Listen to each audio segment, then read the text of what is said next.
오늘 이 말씀 가지고 나의 머리를 드시는 주님이라는 제목으로 말씀 나눌 때에 저와 여러분에게 하나님의 크신 은혜가 있으시기를 축원합니다. 네, 우리 한번 따라해 보시죠. 하나님은 나의 왕이시다. 네, 믿으십니까?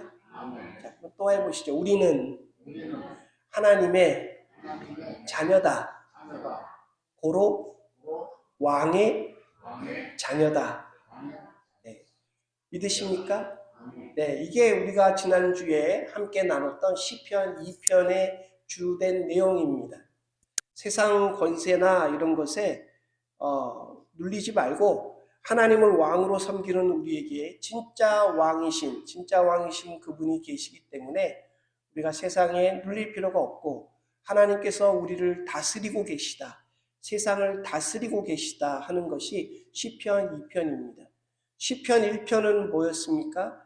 복 있는 사람은 이렇게 해서 의인은 하나님께서 인정하시나 악인은 망하리로다. 이렇게 하나님께서 의인과 악인에 대한 심판을 확실히 하신다. 그분은 그냥 분이 아니고 왕이시다. 모든 것을 다스리시는 왕이시다.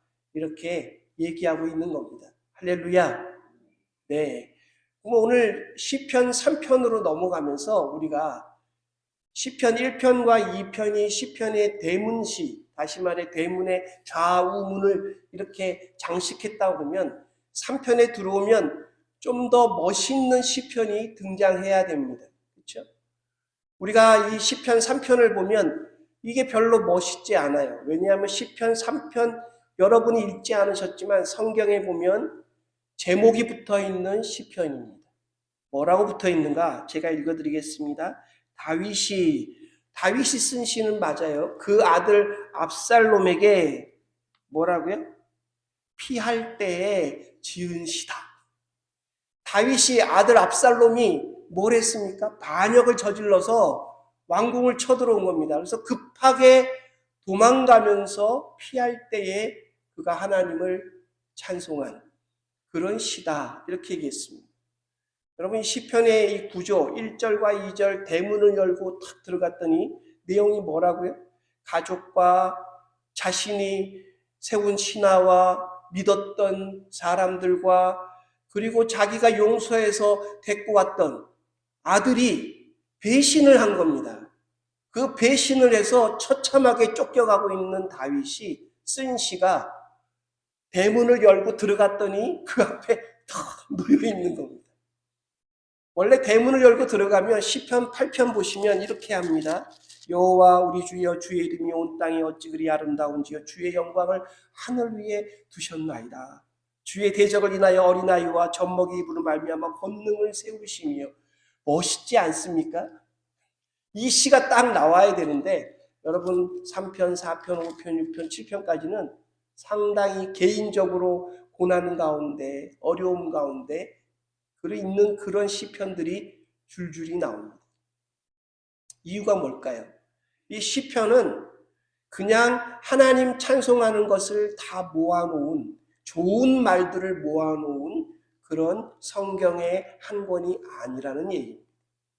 하나님이 세상을 다스리신다 할 때는 좋게 아니면 멋지게 좋은 데서만 놀라운 기적을 베푸시고 사람들에게 정말 놀라운 이적으로 이렇게 갚아주시는 것만 있는 것이 아니라 우리 삶 가운데 정말 믿었던 사람에게 배신당하고 우리가 억울한 일을 당하고 하나님을 믿는다고 하는 다윗이 누굽니까? 하나님이 내 마음에 합한 사람이라고 이렇게 말하는 사람인데 그에게 다른 사람도 아닌 아들이 그것도 사랑을 해서 정말 죄를 저지른 아들을 용서해서 돌아온 탕자 같은 아들이 음모를 꾸미고 뒤에서 뒷공작을 하고 그리고 나서 아버지를 친 그런 비참한 순간에 하나님을 찾았던 그 시편을 여기에 기록하고 있다 하는 겁니다. 우리가 형통을 바랍니다. 제가 늘 기도합니다. 여러분들에게 형통의 은혜가 있으시기를 축원합니다. 우리가 하나님을 믿습니다. 그러면 형통해야죠. 그렇지 않습니까? 하나님이 세상을 다스리시면 형통해야 되는데 우리의 삶 가운데 정말 현실적으로 형통의 은혜만 있는가? 아니다 하는 거죠. 그럼 하나님께 우리가 헌신을 드렸는가? 어느 선교사님 딸이 있었습니다. 선교사님을 찾아가서 대학을 갈 때쯤 되어 말합니다. 아버지, 나는 이 시골, 이 외국의 이 동떨어진 나라에 수준도 낮은 나라에서 정말 아빠 그 선교사 일을 도와주면서 했지만 대학만큼은 미국의 정말 유명한 대학을 가고 싶습니다. 왜 그러냐? 우리가 여기 선교사역했던 이 아이들에게도 정말로 어떻게 보면 비할 수 없는 형편없는 시설이지만 이곳에서도 정말 미국의 유명한 대학에 들어갈 수 있다라는 것을 보여줌으로써 소망이 되고 싶습니다. 그래, 그러면 해봐라. 미국의 유명한 대학들을 다 원서를 넣습니다. 그리고 그 선교사님 따님이 하고 싶은 어떤 공부에 선생님들이나 뭐 교수님들이 추천해주는 대학은 자기가 하고 싶지 않지만 그래도 원서도 하나 내봤습니다. 제가 이 대학 얘기를 하는 걸 여러분 아시겠죠? 다른 유명한 대학은 다 미끄러졌어요. 그런데 선생님들이 야, 너한테는 이 대학이 정말로 좋은 대학이야 라고 소개하고 선교사님 따님은 좋아하지 않았던 그 대학은 전액장학금으로 그 선교사님 따님을 이제 합격시킨 겁니다. 합격 통지서를 놓고 선교사님 부부하고 앉은 딸이 화가 났어요. 아버지, 이렇게 정말 제가 아빠를 쫓아서 여기저기 다니며 선교 사역을 하고 그랬는데 하나님은 왜 내가 원하는 내 마음에 갖고 있는 그 계획에 정말로 완벽한 그 한 부분에 대해서 응답하지 않으시고 이렇게 내가 원하지 않았던 이 대학을 합격시킬 수 있으신 겁니까? 화가 났어요. 근데 선교사님이 그때 깨달은 겁니다. 자기 딸에 대해서 지금까지는 리더로서 하나님을 전적으로 순종하고 하나님의 말씀을 쫓아가지고 사는 그런 딸인 줄 알았는데 정말로 자기가 가졌던 그 하나, 원하고 싶었던 그것을 응답하지 않으시는 하나님에 대한 부분은 이 아이가 하나님께 대해 순종하지 않는 부분이 남아있다 하는 것을 그때 깨달았다고 그렇게 얘기하는 것을 봤습니다. 정말 잘 풀려서 그 대학을 또 그 대학이 정말 좋은 대학이라는 것을 깨닫고 그걸로 가긴 했어요. 중간 얘기는 뭐 제가 할 필요가 없고 제가 말씀드리고 싶은 거는 어떻게 하나님이 나에게 이러실 수가 있는가? 오늘 1절 말씀에 어찌라는 말이 나옵니다.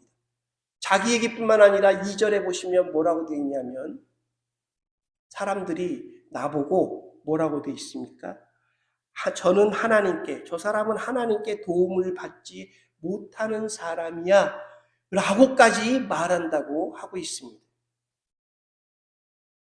우리가 하나님을 믿습니다. 그런데 그 하나님을 믿을 때 형통할 때는 그 하나님에 대한 것이 그냥 보통이에요. 근데 어려울 때는 우리가 믿음을 갖고 있습니다. 그럼 우리 마음에 무슨 생각이 듭니까? 하나님을 내가 지금까지 믿어왔으니까 하나님이 나를 도와주셔야 돼 라는 것을 가지고 있습니다. 내가 어려울 때 정말로 다른 것이 아니라 하나님의 도움을 받기 위해서 내가 신앙생활을 지금까지 해왔어. 하나님은 왕이시고 하나님은 다스리시니까 나를 분명히 도와주실 거야. 그런데 오늘 다윗이 뭐라고 합니까? 자기 아들 압살롬에게 쫓겨 도망가는 처지에 하나님을 이렇게 말합니다. 우리가 흔히 생각할 때 원망에 대한 씨앗이 하나님이 어려울 때 하나님의 도움이 정말 절실하게 필요할 때 하지 않으시면 원망의 씨앗이 생기는 거죠. 그렇지 않습니까? 오늘 1절과 2절, 3절로 넘어가면 전혀 다른 다윗의 모습을 우리가 이 말씀을 통해 배워야겠는데요. 1절과 2절 사이에 정말 스며드는 사탄의 어떤 그런 시험이 존재한다는 것을 우리는 알고 있습니다. 이 골로새서를 제가 요즘에 열심히 읽고 있는데요. 왜냐하면 뭔가 골로새서에 대해서 받는 은혜가 있어서 열심히 읽고 있습니다. 설교를 준비하는 것도 있지만 제 자신이 좋아서 골로새서를 읽고 있는데 골로새서를 연구하다 보니까 사도 바울이 골로새 교회에 이단에 대해서 얘기하는 것을 봤어요. 이단이 여러 개입니다. 우리가 율법주의라고 하는 이단도 있고, 그노시스라고 하는 영지주의라는 이단도 있고, 그 시대에 아주 이단이 그냥 판을 쳤어요. 특별히 골로새 교회에는 이 안티오코스라고 하는 그 왕이 유대인들을 한 2,000명 잡아다가 이 골로새라고 하는 콜로시안이라고 하는 그 동네에 강제로 끌고 왔습니다. 유대인 공동체를 그냥 강제로 만들었어요. 그리고 나서 거기에 교회가 세워집니다. 그랬더니 유대주의가 거기에 영향을 미치는 여러 가지가 많이 생겼습니다. 천사를 숭배하는 것도 있고 율법의 모든 걸 지켜야 한다는 율법주의도 생기고 아니야 특별한 어떤 지식이 필요하나 그노시스라고 하는 영지주의도 그래서 발생한 그런 교회였습니다. 그래서 그 사람들이 뭐라고 교회 안에서 주장했냐? 이 사람들은 예수 그리스도가 필요 없다는 말을 안 했어요. 예수 그리스도를 믿는 거는 교회 아니니까 인정합니다. 그런데 그들이 주장하는 것이 뭐냐? 예수 그리스도만으로는 부족하다고 하는 겁니다. 예수 그리스도만으로는 우리가 살아가는데 뭔가가 좀 더 필요하다라고 그렇게 얘기하는 겁니다. 이거를 뭐라고 부르냐? 제가 이번에 알았습니다. 부정주의라고. 부정주의. 이단의 모든 걸 통틀어서 사도 바울을 연구했던 분들이 이번에 쓴 단어인데요. 부정주의. 다시 말해 예수 그리스도로 충분하지 않다라고 부정하는 그런 이단이다 하는 겁니다. 사도 바울이 거기에 대해서 아주 강하게 질책을 합니다. 그리고 거기서도 또 말합니다. 예수 그리스도께서 만물에 충만하신 분이고 하나님의 아들이시고 세상을 만드신 분이시고 그분이 모든 충만의 충만이시기 때문에 교회는 예수 그리스도로 말미암아 충만해지는 사람들이다. 이렇게 골로새서에서 선포합니다. 사도 바울의 경험에서도 이 사실이 정말 분명하게 나타나는데요. 사도 바울이 누구였습니까? 랍비였습니다. 바리새인 중에 바리새인이었습니다. 그는 또 로마 시민권자였습니다. 텐트 메이커였습니다. 직장도 좋았고 학벌도 좋았고 좋았어요. 근데 그가 정말 믿음이 지나치게 유대교를 믿어가지고 예수 믿는 사람들을 핍박하고 죽이던 사람 아닙니까? 나중에 서신서에 그가 그렇게 말하면 자기가 몰라서 그렇게 했다. 그 나를 불쌍히 여기서 예수님이 나를 사도로 세웠다. 이렇게 말하는데 그가 몰랐던 사실이 뭐냐? 단 하나입니다. 그게 뭐냐면 예수 그리스도가 메시아라는 거예요. 예수님이 메시아라는 겁니다. 예수님이 그리스도라는 겁니다. 예수님이 하나님의 아들이시고 예수님이 구세주라는 사실 이 한 가지를 그가 몰라서 그거에 대해서 알지 못해가지고 그가 그런 짓을 저질렀다 하는 것입니다. 예수님께서 마태복음 16장 베드로의 고백을 들으시죠. 주는 그리스도시요 살아계신 하나님의 아들이라고 그렇게 들으셨습니다. 그래서 예수님이 말씀한 반석 위에 내가 교회를 세우리니 베드로의 그 고백 위에 교회를 세우겠는데 그 다음 말이 이겁니다. 음부의 권세가 너희를 상하지 못하게 할 거다. 이렇게 말씀하시는데 영어 번역을 보니까 이렇게 돼 있어요. 반석 위에 교회를 세우리니 지옥문이 닫힐 것이다. 이렇게 말씀하시고 천국의 열쇠를 너희에게 줄 것이니 이렇게 말씀하십니다. 다시 말해 주는 그리스도시요 살아계신 하나님의 아들이라고 고백하는 사람들에게 하나님께서 천국의 열쇠를 주시는데 저와 여러분이 그 고백으로 천국의 열쇠를 열면 지옥문이 우리에게는 닫힌다 하는 겁니다. 하늘문이 열리면 지옥문이 닫히는 줄 믿습니다. 제가 랩탑을 한 3년 전에 샀어요. 노트북을 사가지고 펴서 보니까 3년 전인데요. 이 노트북이 시작할 때 여러분 시작할 때 어떻게 합니까? 뿅 뜨면서 비밀번호를 넣으세요. 패스워드를 넣으세요. 나오지 않습니까? 근데 이 컴퓨터 3년 전에 했는데도 비밀번호 넣는 게 아닙니다. 제 손가락 지문을 갖다 대면 열려요. 거기 요만한 조그만 칸인데 거기다 제 손가락을 대면 쫙 열립니다. 3년 전에 참 신기했어요. 근데 이게 시간이 지나면서 거기 뭐가 묻고 그러니까 제 손가락도 정확하지 않은지 갖다 대면은 이게 가끔씩 인식을 못해요. 아닌데 안 된다고 안 열려요. 3번을 실패하면 어떻게 합니까? 핀 넘버 넣으라고 나옵니다. 그 핀 넘버를 제가 숫자로 찍어야 컴퓨터가 열립니다. 그걸 누가 만들었죠? 제가 세팅했습니다. 제 컴퓨터를 하나 열려면 그렇습니다. 천국문은 여러분 뭘로 열립니까? 우리가 맞습니다. 맞습니다. 우리 천국문을 여는 열쇠는 다른 게 아니에요. 우리가 하나님 앞에 와서 나갑니다. 하나님 왜 나한테 이러실 수 있습니까? 하나님 왜 나에게 이러게 하십니까? 왜 어려울 때 나를 도와주시지 않습니까? 우리가 정말로 하나님 앞에 부르짖는데 왜 그렇게 하지 않으십니까? 하나님이 여러분에게 물으시는 겁니다. 너가 정말로 천국문을 열기를 원하느냐? 하늘문을 열기를 원하느냐? 그러면 패스워드를 똑바로 넣어라 하시는 겁니다. 너희 마음에 진짜 예수가, 너희가 믿고 너희를 구원한 그 예수가 살아있는 하나님의 아들 예수 그리스도고 우리를 구원하실 유일한 구세주고 교회의 머리라는 사실을 너희가 정말 믿느냐 하는 것을 하나님은 물으시는 겁니다. 그리고 나서 우리가 하나님 앞에 기도하면 하나님께서 응답하여 주시는 줄 믿습니다. 요한복음 14장 14절에 내 이름으로 무엇이든지 내게 구하면 내가 시행하리라. 되게 외우기 쉽지 않습니까? 14장 14절. 우리 따라해 보실까요? 내 이름으로 무엇이든지 내게 구하면 내가 시행하리라. 근데 그 조건이 있습니다. 믿음이에요. 믿음. 사도 바울이 가지지 못했던 그 단 하나의 그 믿음. 예수님은 메시아, 예수님은 구세주라고 하는 그 믿음, 예수님은 왕이시라고 하는 그 믿음에 대한 것을 요구하고 있는 겁니다. 사람들이 말합니다. 상황이 어렵습니다. 모든 것이 하지만 교회에 나오는 우리는 단 하나 그 믿음에 대한 것을 갖고 있으면 하늘문이 열릴 거라고 믿습니다. 그래서 4절에 보면 이 다윗도 부르짖어요. 내가 나의 목소리로 여호와께 부르짖으니 했습니다. 여러분 믿고 부르짖는 여러분 되시기를 바랍니다.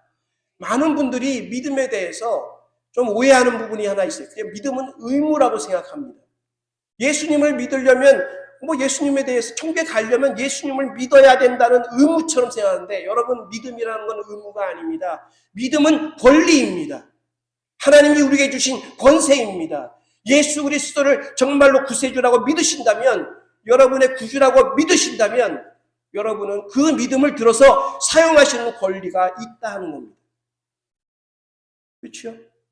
우울해지거나 힘들어지거나 어려워질 때 우리 믿는 사람들은 이 땅에서 해결책을 보는 것이 아니라 하늘을 통하여 하늘문이 열리는데 그 열쇠는 다른 것이 아니라 주는 그리스도시요 살아계신 하나님의 아들이라고 말하는 그 믿음의 고백이 그 문을 열 줄 믿습니다. 여기 보면 성산이라고 나와 있어요. 성산이라고 나와 있는데 성산은 하나님이 계신 시온산을 말합니다. 2편에서부터 이어지는 내용이죠. 시온산에 하나님의 성산에서 응답하신다 했는데 시편의 다른 곳에 보면은 그게 성산이 이렇게 되어 있습니다. 내가 산을 향하여 눈을 들리라. 여기서 산은 성산이 아닙니다. 우리 앞에 막혀있는 그냥 거대한 산들을 말하는 겁니다. 산을 보니까 답답해요. 근데 그 시편에 찬송하는 분이 뭐라고 말합니까? 나의 도움이 어디서 올꼬?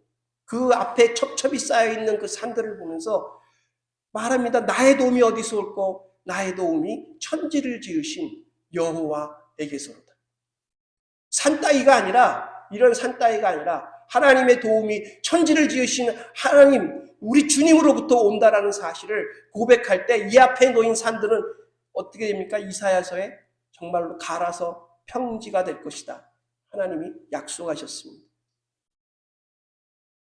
오늘 이 시간 여러분들이 예배 안에서 회복의 은혜가 있으시기를 축원합니다.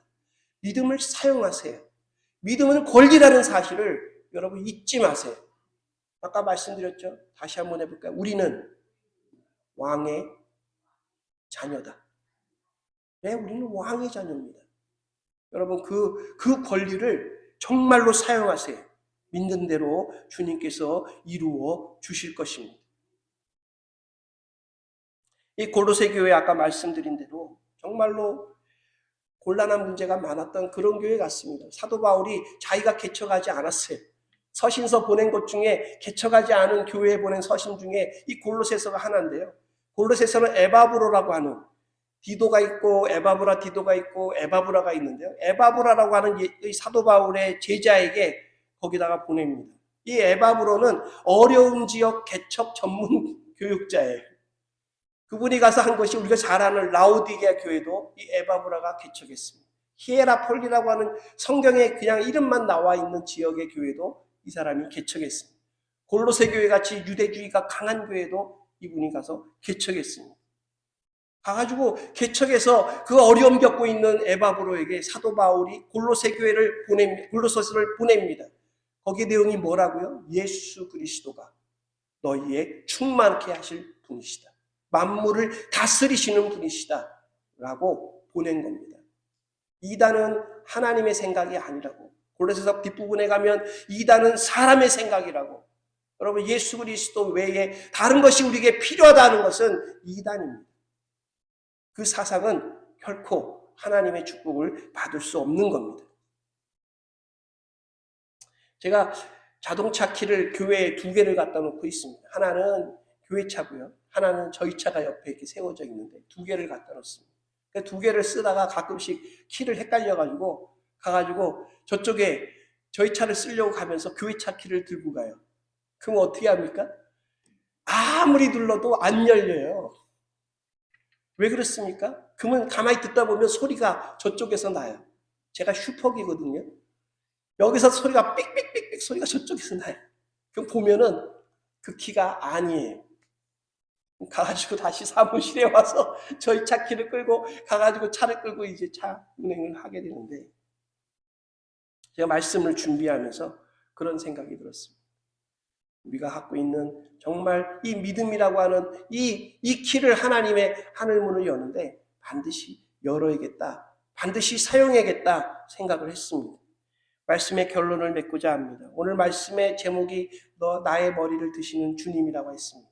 이 표현은 다른 데 있는 게 아니라 앞부분의 표현부터 살펴보면 이렇습니다. 주는 나의 방패시요 나의 영광이시요 나의 머리를 드시는 자니이다. 이 하나님에 대해서 이렇게 말씀하는 것은 이 다윗이 처음이 아닙니다. 하나님께서 아브라함을 부르실 때 창세기에 보면 아브라함을 부르실 때 하나님이 이렇게 약속하셨어요. 나는 너의 방패라고. 나는 너를 도와주는 사람이라고. 이렇게 하나님이라고 이렇게 말씀하신 게 있습니다. 그게 무슨 말일까요? 하나님은 우리를 지켜보시고 우리를 세우시고 우리를 안전하게 보호하시는 피난처 되신다는 사실을 보여주고 계십니다. 이 머리를 든다 하는 얘기는 법정에서 쓰는 말. 죄를 지은 죄인들은 어떻게 합니까? 법정에 끌려가면 다 고개를 숙이고 있죠. 진짜 웬만한 악한 사람, 정말 악한 사람 아니고서는 법정에 가면 다 자기 지은 죄에 대한 처벌을 받기 때문에 머리를 숙이고 있습니다. 근데 재판장이 얘기합니다. 죄수번호 몇 번 고개를 드세요. 듭니다. 그리고 나서 재판장이 선언합니다.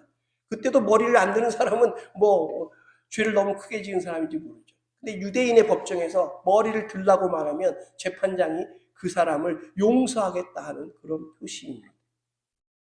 제 친구 중에 지금 강경에서 목회하는 김한덕이라고 하는 목사가 있습니다. 이 친구가 저희가 모여가지고 이제 그 예수전도단에서 함께 기도하고 저거 하는데 제가 한 번은 기도하자 이렇게 했는데 그 친구가 기도하는데 우리는 다 뭐라고 하죠? 머리 숙여가지고 기도하잖아요. 다 머리 숙여 기도하는데 옆에 있는데 이 친구가 머리를 숙이지를 않아요. 그래서 제가 봤습니다. 그랬더니 그 친구가 고개를 이렇게 들고 기도하는 거예요. 저는 그때까지 86년도까지 하나님 앞에 기도하자 그러면 당연히 머리를 숙여가지고 이 친구가 고개를 이렇게 들고 기도하는 거예요. 그러면서 아버지 이러면서 기도하는 거예요. 제가 보면서 그 친구를 불러다 물었습니다. 야, 너 하나님 앞에 고개 숙여 기도하라는데 너는 왜 고개를 빳빳이 들고 목이 고든 백성이니? 왜 그렇게 하냐 했더니 그 친구가 하는 말이 이 구절을 들고 있는 겁니다. 우리가 용서받았는데 예수 그리스도로 하나님 아버지 앞에 나가는데 우리가 반드시 고개 숙일 필요가 있냐? 여러분들한테 고개 들고 기도하라는 건 아니지만 제가 본 거는 그 친구가 하나님과 정말 가까운 하나님께 더 자신의 얼굴을 대며 가까이 나아가는 모습을 봤다 하는 겁니다. 우리 하나님께서는 우리에게 무엇이든지 원하는 대로 구하라 그리하면 이루리라 하셨습니다. 요한복음 15장 7절 말씀에 그 앞에 부분이 중요합니다. 너희가 내 안에 거하고 내 말이 너희 안에 거하면 무엇이든지 원하는 대로 구하라 그리하면 너희가 이루리라. 이사야서 51장 13절에 말합니다. 하늘을 펴고 땅의 기초를 정하고 너를 지은 여호와를, 뒷부분이 이겁니다. 어찌하여 잊어버렸느냐. 너를 멸하려고 준비한 저 학대자의 분노를 어찌하여 항상 종일 두려워하느냐. 우리가 하나님 앞에 말합니다. 하나님 어찌 안 도와주십니까? 하나님은 우리에게 도리어 묻습니다. 어찌 두려워하느냐? 어찌 나를 잊었느냐? 내가 너의 주인이다라고 말씀하고 계신 겁니다. 내가 너의 하나님이고 내가 너의 아버지라고 말씀하고 계시는 겁니다. 여러분, 믿음이 약해지면 뭐가 보입니까? 세상이 보입니다. 세상이 크게 보입니다. 사람이 보입니다. 사람이 크게 보입니다. 위협이 느껴집니다. 두려움이 생깁니다. 역경 같은 큰 산이 우리 앞에 놓여 있는 것처럼 보입니다. 그러나 우리 도움은 천지를 지으신 하나님으로부터 온다는 사실을 깨달을 때 그 모든 것이 신기루같이 사라질 줄 믿습니다. 사람이란 다 똑같지 않습니다. 똑같은 것을 보고도 똑같은 상황에 처해 있다 하더라도 어떤 사람은 소망이 없다고 고개를 흔들지만 어떤 사람은 소망과 미래를 바라보며 즐거워하는 사람이 있습니다. 아까 말씀드린 대로 또 빌리그레암 목사님도 그렇게 말했다고 그러네요. 세상이 크게 보이면 하나님이 작게 보이는 것이고 하나님이 크게 보이면 세상은 작아 보인다. 문제보다도 문제를 해결하실 수 있는 하나님의 크심에 여러분의 시선을 고정하시기를 축원합니다. 그리스도 안에 만족하고 그리스도 안에 사는 곳에 우리가 집중할 때 문제는 작아 보이고 인생의 모든 문제의 해결은 거기서부터 시작한다는 사실을 여러분 잊지 마시기를 바랍니다. 제가 어느 미국 드라마 중에 본 것 중에 인상 깊게 남은 것이 있어요. 다 보지는 않고 뭐 요약본 같은 걸 하나 봤는데 정말 이 미국에서 일어난 일입니다. 초창기에 동부에서 서부로 그 뭐죠? 이 역마차 그런 거를 끌고 개척 시대의 사람들이 건너오는 이야기를 다큐멘터리 비슷하게 만든 거예요. 한 가족이 있었습니다. 거기에 아버지하고 어머니하고 딸이 있었어요. 근데 이 딸이 다 컸어요. 근데 좀 생각이 자유분방하고 천방지축이에요. 그래가지고 시작해서 오는데 오다가 어느 소몰이 하는 어떤 남자를 만나가지고 그 사람하고 사랑을 나누게 됐어요. 그러니까 어머니가 그 딸을 불러다가 미국이니까 뭐라고 하지는 못하고 얘기합니다. 지금은 너가 너의 눈으로만 보지만 어느 날 엄마의 눈으로 보는 날이 올 거야. 그리고 나서 뭐 인디안들이 습격당하고 그 자기 민족 도적들에게 습격당하고 그리고 나서 정말 힘든 것을 건너오다가 부모님도 죽고 막 옆에 있는 사람도 죽고 하는 그 와중에 자기가 사랑하던 그 사람도 죽었어요. 그러자 울면서 그 여자가 이렇게 말합니다. 오늘부터 나는 엄마의 눈을 가졌어. 제가 그 내용이 마음에 굉장히 남았습니다. 여러분 누구의 눈으로 여러분 세상을 바라보고 계십니까? 믿는 사람이라면 우리 인간 연약함, 우리의 정말 가지지 못한 것, 빈약함 이런 것으로 우리의 문제를 바라보는 그런 눈 말고 전능하신 하나님, 우리를 사랑하신 아버지의 눈이 우리에게 있다는 사실을 잊지 않으시는 저와 여러분 되시기를 축원합니다.